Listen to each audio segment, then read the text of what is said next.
highly educated murder suspect before he moved across the country to Washington. It's almost too good to be true, unless this guy was miraculously set up, which is like a 1 in a billion chance. You know, no one cares enough about Bryan Kohberger to set him up. Our investigation began thousands of miles from the Moscow, Idaho crime scene in the Pocono Mountains of Pennsylvania, where Kohberger grew up. That's not something that you really expect for a national story to come back to our area. The Kohberger family home in Albrightsville, safely guarded behind the gates of the Indian Mountain Lake development, sits only about 10 minutes away from Pleasant Valley High School, where Kohberger graduated in 2013. But it was about an hour south in Pennsylvania's Lehigh Valley, where he spent the bulk of his 20s. DeSales is kind of its own sort of campus outside of Bethlehem in a more rural area, surrounded by a lot of cornfields and small neighborhoods. Down a winding tree-lined road on the outskirts of the valley is DeSales University, a private Catholic school with less than 5,000 total students. It's a small school. It's not like it's a Penn State or a Pitt or a Temple. It's a very small school in a cornfield. So if you go there, you know most of the people within your study and pretty much everyone that goes to the school, and he was not known. It's here at DeSales University where Kohberger really got his feet wet in the study of criminology. He received both his undergraduate and graduate degrees here, and DeSales officials tell me he studied in this very building. Inside the walls of Dueling Hall, then undergraduate Josh Ferraro met psychology major Bryan Kohberger. At that time, I would have never said, oh yeah, that guy would do something like this. He may have been a little odd or a little off, but like other than that, you'd never expect someone to be allegedly part of a quadruple homicide, ever.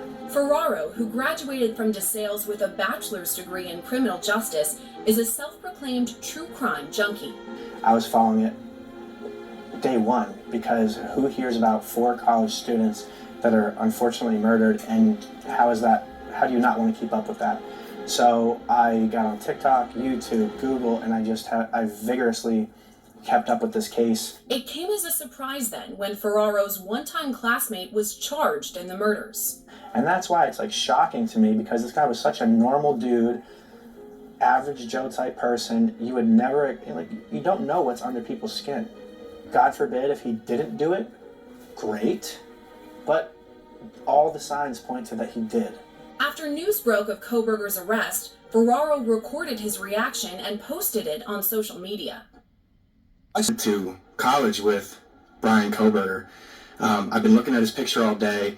I've been saying the name all day in my head, and I was like, I know this guy. I know this guy. And then he went to DeSales University. I'm like, I know I had a class with him. I know it. The name sounds so familiar. Back in 2018, Ferraro teamed up with Kohberger for a project on Daphnia, or water fleas. He says they worked together for an entire semester. He was new, and I said, hey buddy, do you want to be my lab partner? And that's pretty much what was left, so I took him. And it ended up working out very well. As a commuter student, Kohberger came and went from campus during his undergraduate psychology studies. Ferraro says he kept to himself and didn't show any outward signs of something more menacing. It's not always the creepy guy with glasses and oily hair and creeping around the corner.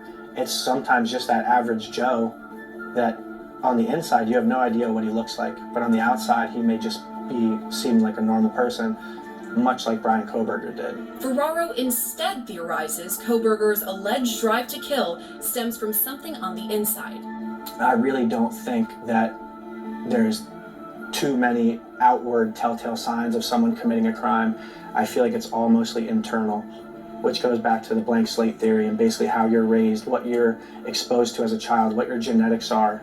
That would be predisposition. So like some things you're predisposed to do in life, that's just unfortunate. Your genetics dictate you will be one way.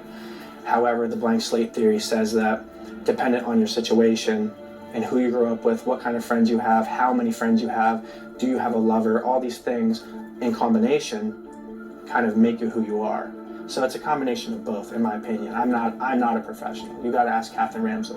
As a graduate student at DeSales, Kohberger majored in criminal justice.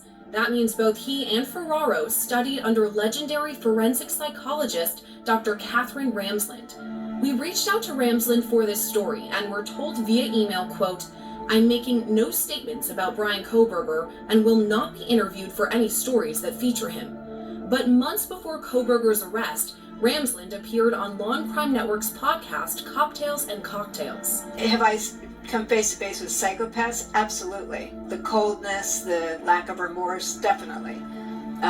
So some people call that evil, but we are finding that it might very well be a brain disorder. In the interview given just 7 months before the University of Idaho murders, Ramsland explained the workings of a psychopath's mind. The brains of what we call primary psychopaths, who seem to be born with this brain disconnect, are definitely different. And it allows them to be better predators if that's what they choose to be. Not all psychopaths are criminals, not all psychopaths are murderers, but if they choose that, it allows them to be very effective at it because they really don't have any remorse over what they're doing, and they really can be very calculated. They tend to be very reward driven. But according to forensic psychologist Dr. John Delatorre, we can't yet label Kohberger as a psychopath or even a serial killer. Even if he was a serial, even if he does have that, what actually happened was that he was a mass killer, right? That because there was 3+, sometimes it's 4+, depending on what law enforcement agency that you ask, whoever did this should actually be considered a mass killer. But that doesn't take away from the possibility that they are also a serial killer. We can't even confirm Ferraro's blank slate theory. The science has suggested that when we're born, we actually do have coding, right? We do have ways in which we are going to be perceiving the world around us. Now, of course, external influences change who we are and how we're going to respond to those things. But we're not necessarily a blank slate. But according to Ramsland, a motive may be hard to pin down. So they have a variety of motives, but their personalities tend to have that rigidity and that inability to go with life's hard knocks and to believe that they're entitled to more and that they need to punish people for them not getting what they think they deserve. Ferraro has his own theory about a motive. I don't see this as this grandiose thing where he was trying to get away with it. I think he had this compulsion, this need, this necessity to do it, and he's probably always wanted to do it and finally said, F it, I'm going to do it. At least part of Ferraro's theory seems to be accurate. Kohberger had no run-ins with the law while in the Lehigh Valley. We had no indication he was here at all. We had no indication he had any interaction with law enforcement at all. After news broke of his arrest, Northampton County District Attorney Terry Houck says his team reviewed area cold cases for a possible link to Kohberger. When you have somebody that might have serial attached to their name, you just want to make a check to see if there's any connection, since he had contact with the county, and there was none here in Northampton County. Similar investigations were also conducted in neighboring Lehigh County. We reached out to District Attorney Jim Martin, who declined an interview. But while sitting down with Houck, we learned news of Kohberger's arrest came as a shock for the community. Obviously, it's the reaction that everybody has. It's less, it's like a close to home thing, because then you're watching and people are posting Facebook pictures of him on campus, on some campus close by or something like that. One such campus is Northampton Community College, where Kohberger made the dean's list and later received an Associate of Arts in Psychology degree in 2018, before his time at DeSales. Northampton County Community College is a beautiful school, and it's a lot of, it's a well-respected academic institution, and I would call it a pillar in the community, and there's a lot of kids that go there. Kohberger himself commuted about 50 miles from Albrightsville to the college's Bethlehem campus while studying for his degree. Law and Crime Network reached out to NCC for this story to learn more about Kohberger's time at the school. The senior director of marketing and communications replied in part, quote, "This isn't something we'd like to pursue at the moment, and we'll be in touch should anything change." But in an area filled with college-age students, it's possible Kohberger flew under the radar altogether. He would have been indistinguishable from any of the other college students, young adults, recent college graduates, or graduate students going around the Lehigh Valley. Even if he had a run-in a bar, that would not have been anything unusual or even really noteworthy. Not until hindsight. According to multiple reports, Koberger frequented the brewery Seven Sirens while he attended college in the area. According to the interviews, Koberger made multiple women uncomfortable, so much so that a record of his interactions was kept, noting that he made staff concerned about his strange behavior. We reached out to the Seven Sirens owner multiple times and never received a response. But Delatorre says labeling Koberger as a killer because of these alleged interactions may be a rush to judgment. They may be engaging in that fundamental attribution error where they're linking all of these things to describe who he is as a person, forgetting that there are many different external influences, that it's certainly possible that all of this stuff, that he was being reactionary. And I think that that's also part of, if he did do this, that reactionary aspect is kind of maybe what compelled him to engage in this particular act. But could Koberger's connection... Welcome back to my mental health and crime channel. My name is Huda London. This is for educational purpose only. This is the case of the Idaho quadruple murders. Please like and subscribe to my second channel, Huda London, Psychology and Crime, or it's called actually Psychology and Crime now. Psychology and Crime Reactions. I intend to be migrating most of my things over to that channel, but this channel means a lot to me too, the Mental Health and Crime channel, because I built this Idaho case, Summer Wells case, Nicola Bully's case, and many other cases on this channel. I hope everyone's doing well, and I hope everyone's had a lovely weekend. Coming back to this Idaho Moscow case, I was just playing a bit from the beginning of this case and the things they found out about Brian Christopher Koberger. The media found out about Brian Christopher Koberger before the case was put on a gag order, or in a gag order. What surprises me is that Mr. Brian Christopher Koberger did not have any criminal records. So it's a bit strange for someone. I know there have been many other suspects and criminals in life that have never had a criminal record. But for someone to just snap and delete 4 people without having any of these symptoms or signs that the person was suffering in somehow or the other. Like, you can understand if somebody is dating someone and they're in a long-term relationship, and if the relationship breaks up for whatever reason, you could expect something like that. Like, people are different how they could react. But for Brian Christopher Koberger to come all the way from Pennsylvania,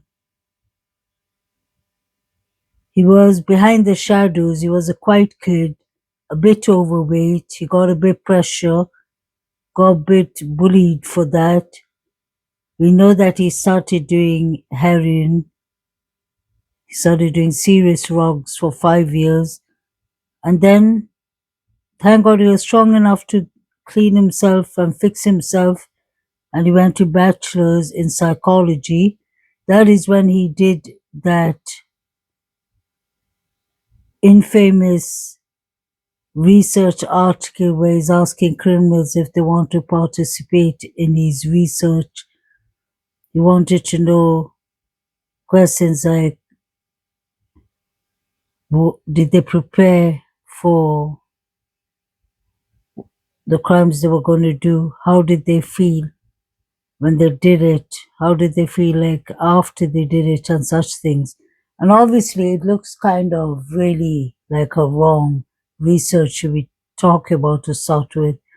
But then he says clearly that he got the permission to do this research article by DeSales University. And I know that you're supposed to get permission from the university. So maybe it's normal for psychology students, I wouldn't know, but in mental health, that would have been, we wouldn't have usually got permissions to do researches like that. So it was in DCELS he did that research. So I don't know if they're just trying to judge him because the fact that he did this research in 2020, that they tried to say that in 2022 November he must have got people who kind of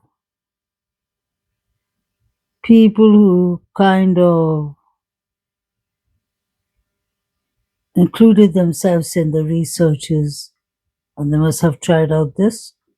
Just a question. What if the Sigma Chi fraternities and other fraternities contacted Brian because of this research? Since we hear behaviors of him being narcissist and he loves to argue and he loves to always be right, I'm not judging him, I'm just saying, could that be a possibility? Because you have to think about it in both ways.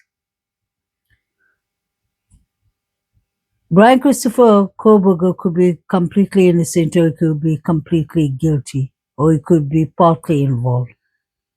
I still say that he's involved somehow or the other. For him to be around those areas 12 times before even doesn't make sense. Doesn't literally need to mean the house, but just the areas. For him to have asked for Bethany Funk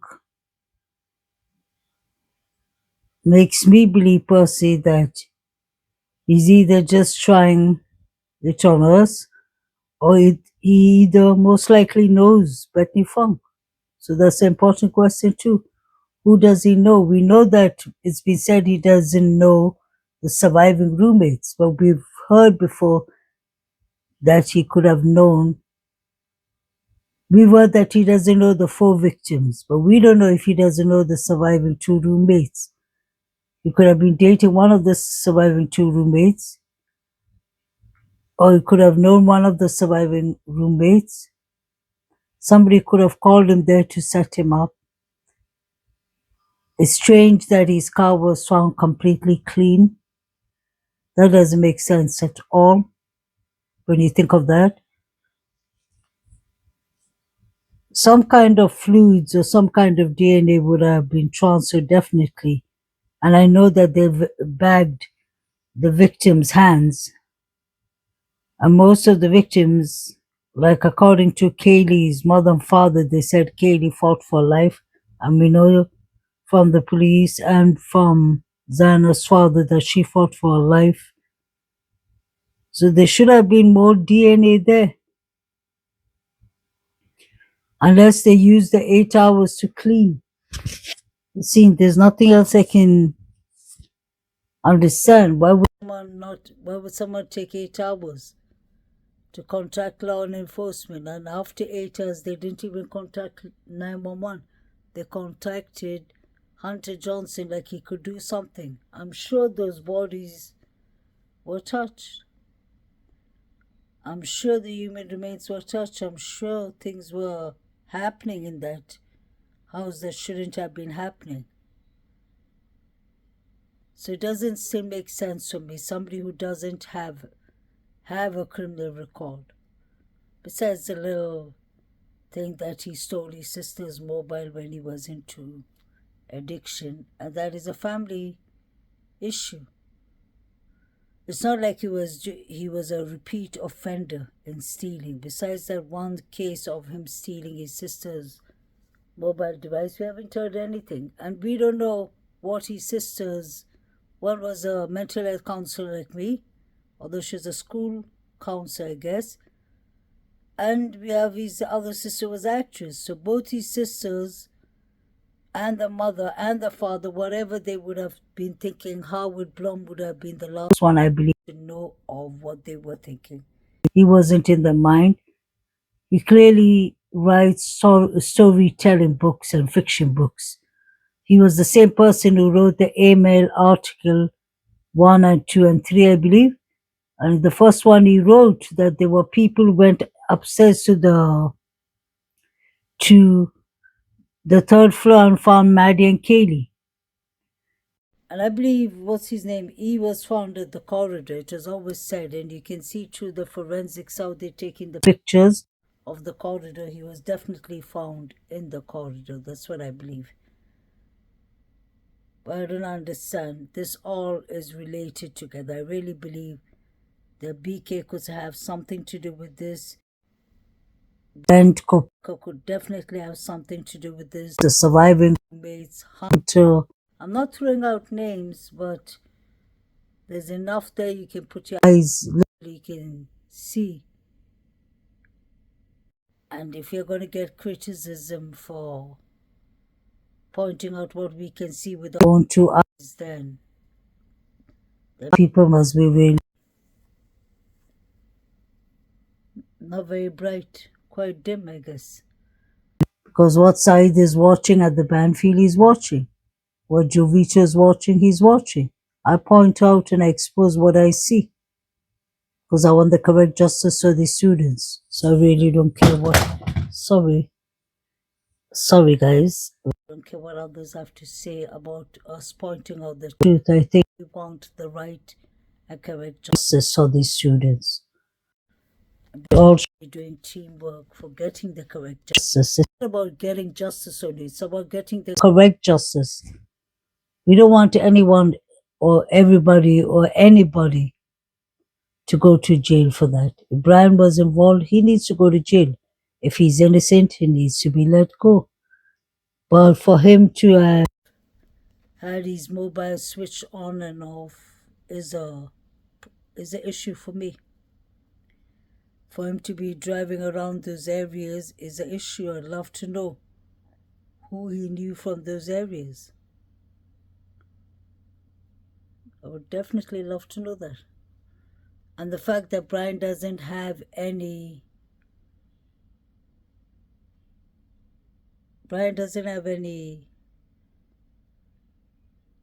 issues with law enforcement. He isn't in the codex system. Sorry, what was the name? He isn't in the system, so it's just a bit strange how the touch DNA got into the button snap of the knife sheet. Quite strange. But yet again, they don't seem to have any DNA found in the car. Quite strange.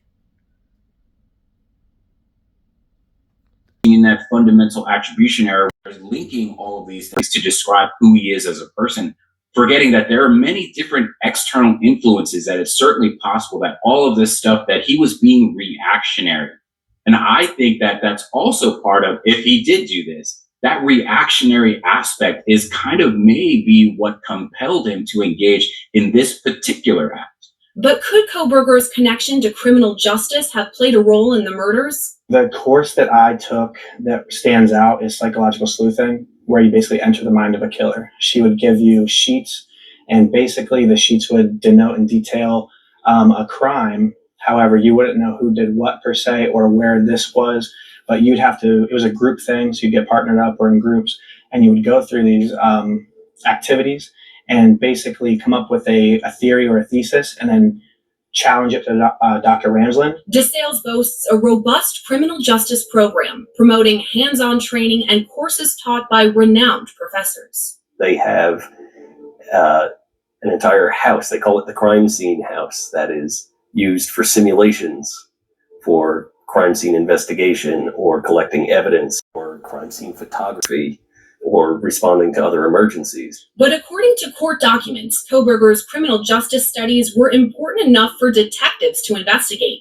recovering a criminal psychology book and DeSales University documents from his parents' home when a search warrant was executed. The Master of Arts in Criminal Justice is awarded to Carlina Kemery, Jenna Cook, Brian Kohberger. We reached out to Kohberger's entire criminal justice graduating class for this story, but his classmates either didn't reply or denied our request for an interview. One classmate told us via text that DeSales University, quote, sent a general communication that suggested everything go through the university as to be respectful of the ongoing situation. The Associate Vice President of Marketing and Communications told us via phone the school did not discourage students to speak with the media, but that she was available to assist in media requests on a case-by-case basis. The school's statement via email recapped Kohberger's majors, the years he completed each program, and confirmed he was always a commuter student. DeSales is such a close-knit and heartfelt community. Like I said, everybody knows each other. And the fact that really no one knows about this guy, he went in and out. It's a common theme in Kohberger's past, leaving behind little clues about his isolated personality. Multiple people who knew Kohberger tell us he was strange, but hardly memorable. He was kind of awkward, but I feel like you can't just write someone off as being crazy just because they're a little awkward, you know? Just months after his graduation from DeSales, Kohberger moved across the country to Washington to begin his PhD studies in criminal justice at Washington State University. It's crazy because, like, literally, like, days after these murders happened, he brought it up when I saw him in the hallway. Just across the hall from Kohberger's Pullman, Washington apartment lives Christian Martinez. He says Kohberger's dad approached him early on. The dad was, like, wanting to introduce me to Brian, and he said something, I don't remember the exact like word he used to describe him. Something that was like he has a hard time making friends, or he's kind of shy, or something like that. Martinez tells us Kohberger kept up with the murders and even brought them up as a topic of conversation. He was like, "Oh, did you hear about these murders that happened?"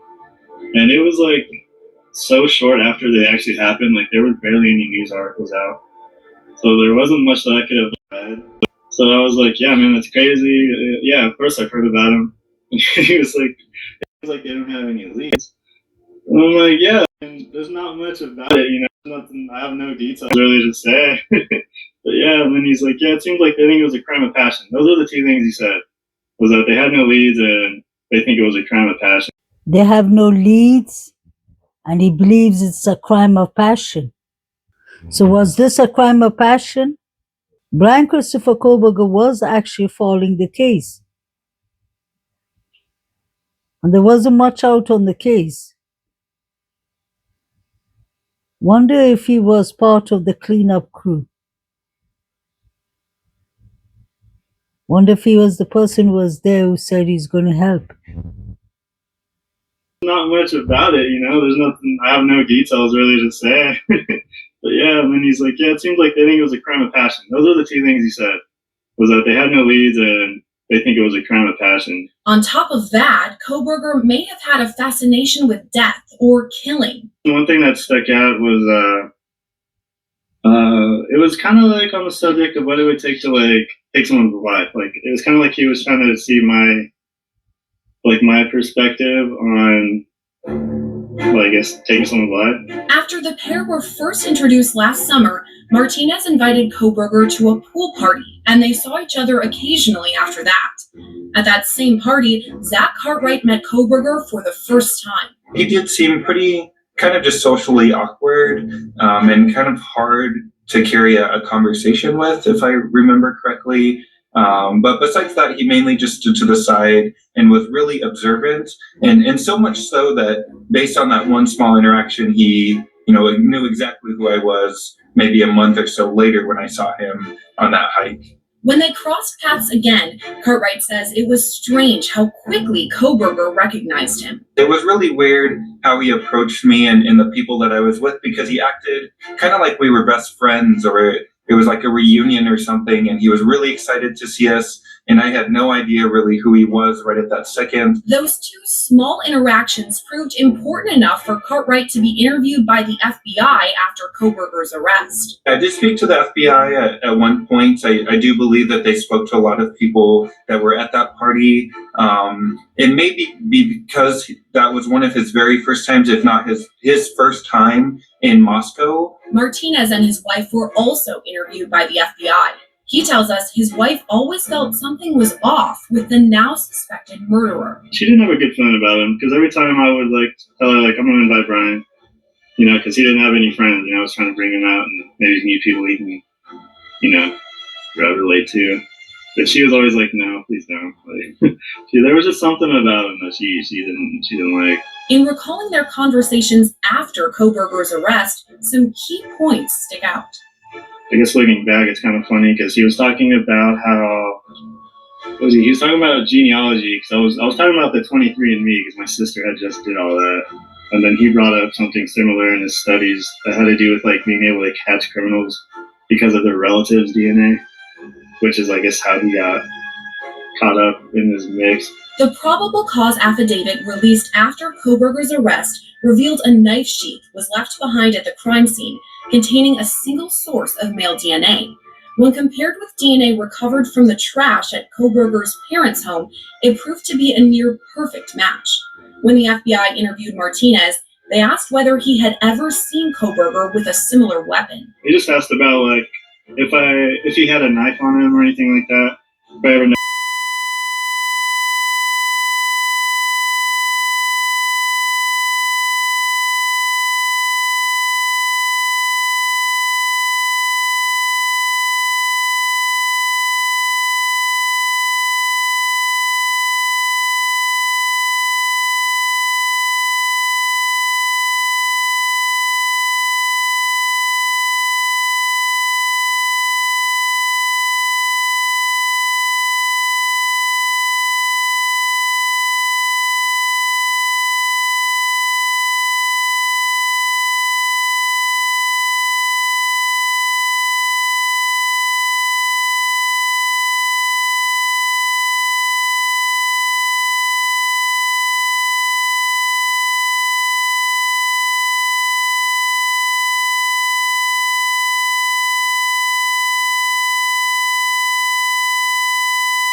So Brian Koberger had only called